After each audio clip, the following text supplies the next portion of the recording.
It's Tuesday the 31st of October 2023. Welcome to the Fast Five by Fear and Greed Business News, where we give you the top 5 business stories you need to know in just 5 minutes. I'm Adam Lang and good morning, Sean Aylmer. Morning, Adam. Sean, story number 1. Retail sales are coming back to life, with September marking the biggest monthly increase since the beginning of the year. Sales were up by nearly 1%. Might not sound much, but it's worth about $145 million. There were a few reasons for it. A warmer than usual start to spring helped department stores, household goods and clothing retailers. There's also more spending on hardware, gardening and clothing items. Then there were specific items. The release of a new iPhone helped. So too, the introduction of the Climate Smart Energy Savers rebate program in Queensland and changes to the pharmaceutical benefit scheme also helped. It was the largest monthly jump since January. Now, having said that, retail sales have been very subdued this year. In trend terms, sales are up just 1.5% over the past year. That's the smallest increase in the history of the series. Still, any positive news is good news. Sean, I hesitate to ask, but what do yesterday's figures mean for interest rates? Well, if you have a mortgage, it's not good news. If you're a retiree relying on term deposit income, it probably is. That's another way of saying that the retail trade figures add to the case for a rate rise when the Reserve Bank Board meets in a week's time. Even those who don't think there needs to be a rate rise are getting on board the idea. One of the more interesting notions is that the new Governor, Michelle Bullock, will be keen to demonstrate her inflation-fighting credentials. Not sure about that one. Anyway, most people think that we're going to get a rate hike next week. Sean, story number 2, 6 former Prime Ministers have released a statement calling for the release of all hostages held by Hamas and expressing solidarity with Jewish Australians. John Howard, Kevin Rudd, Julia Gillard, Tony Abbott, Malcolm Turnbull and Scott Morrison also said Palestinian Australians deserve our love and support. The statement called for all Australians to be treated with love and respect, and I quote, "Our nation's success depends on us not allowing conflict overseas to turn Australians against each other. We condemn the cruel and murderous attack on Israeli families by Hamas. The Hamas terrorists sought to horrify and intimidate the people of Israel, shaking that nation's faith in its technology, its military, its government. But they also sought to provoke Israel into a reaction that would kill countless innocent civilians in Gaza. The Hamas terrorists have no more interest in the safety of Palestinians than they do of Israelis." Just interestingly, the only living Prime Minister not to sign is Paul Keating.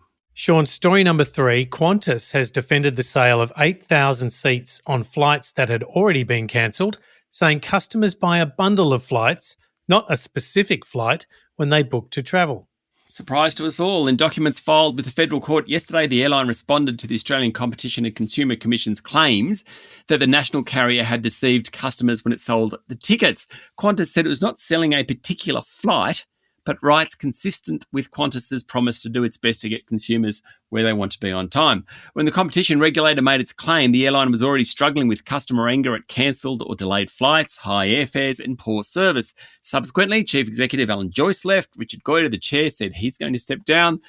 The reason why Qantas couldn't remove flights from sale, even if they had been already cancelled internally, was due to system limitations, the carrier said, in part because people change flights so often, also because it was really, really busy and plenty of flights involved. Not sure of the legal ins and outs, but in my mind, not sure the defence passes the pub test. It's going to be a very big week for Qantas, starting yesterday, finishing with the group's AGM on Friday. Sean, story number 4, the Matildas effect resulted in more than 1 keg of beer sold every minute at Endeavour Group pubs during the women's football team's quarterfinals and semi-finals in August. Yeah, so Endeavour Group has a network of 354 pubs. It was actually 1.2 kegs every minute. Go the Matildas. Endeavour's pub arm sales rose nearly 3% during the September quarter. That was also helped by food and bar sales. Father's Day was particularly popular. Overall, the group posted a 2% jump in quarterly sales. People are looking for better value alcohol. The growth disappointed investors, prompted boss Steve Donoghue to say the group will wind back the purchase of new pubs as it tries to lift shareholders' returns.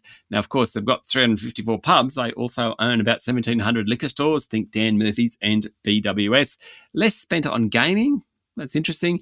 Endeavour faces a rowdy annual general meeting today as its largest shareholder, pubs billionaire Bruce Matheson Sr., attempts to get his candidate, Bill Wavish, appointed to the board against the wishes of the chairman.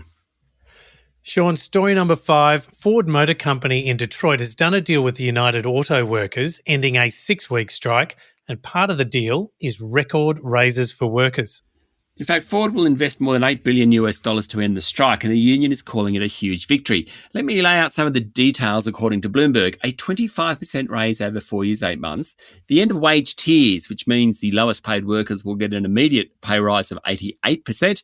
A $5,000 ratification bonus. That just means when the deal's done, everyone gets $5,000. $1,500 voucher towards a new vehicle purchase. There's more money for super, an extra day off a year, 2 weeks paid parental leave, and the right to strike over future plant closures. Not surprising, the union's happy with the outcome. That's it. The top 5 business stories in just 5 minutes. Thank you, Sean. Thank you very much, Adam.